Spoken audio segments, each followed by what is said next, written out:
My name is Annika Carter. This is my 2006 kind of Mazda NC Miata. I say kind of because it has the engine out of a mid-2010s Ford Fusion, a turbo that came on neither of the cars, and body panels from assorted years of Miatas. The front bumper's from a 2012, we got some aftermarket parts, all that fun stuff.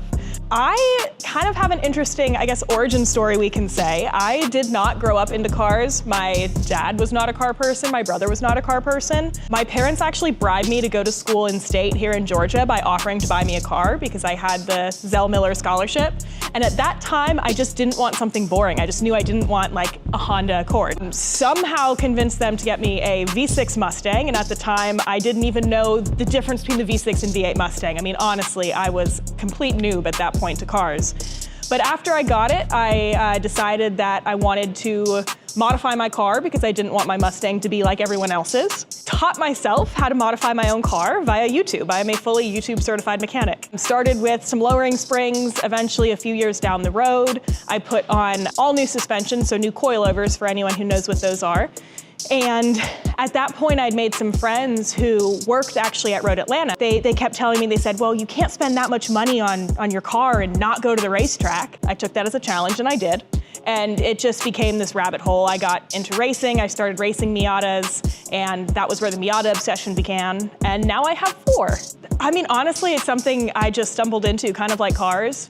I started on Instagram. I guess I started gaining a little bit of traction, and I realized I really enjoy sharing my passion with everyone else. And after Instagram, that grew into the YouTube, which I'm still working on growing and still working on getting better at. For most of us, our car is our second biggest investment after a house. So you want to take care of it. And unfortunately, even if you don't go on track like I do with my cars, you can get just as much rock chips and as much damage to your car just from driving along the highway behind a semi. And after you've spent that much money on your car, I mean, PPF is a relatively small investment to help protect that paint and keep it looking pretty. So, you know, either 10 years down the road when you give it to your son or daughter when they turn 16, or 10 years down the road when you resell it, it holds its value and it still looks good. I have wrapped one of my cars a few times with vinyl wrap.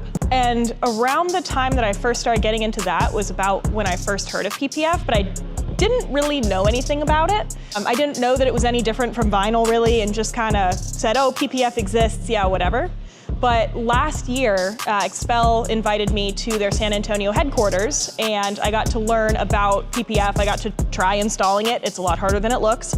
And we actually did a lot of really cool tests with it too to show what PPF can do, and that's what really opened my mind to it. It's like we do a wire brush test where we take a wire brush and actually scratch the paint with a wire brush. And last year at SEMA, when I visited Xpel, I got to scratch a over $3 million car with a wire brush, and that felt very weird. But we also did this test where it was a machine that actually like shot gravel at a small painted panel. And they did it at a panel that was just painted, didn't have any PPF on it, and it left all these little rock chips. Then they did the same thing on a panel that had PPF. And of course the PPF, you know, had a couple marks on it, but you pull off the PPF and the paint underneath was literally perfect. So that's kind of what sold me on it. I knew that, you know, once I got a car painted, I was definitely going to be going the PPF route.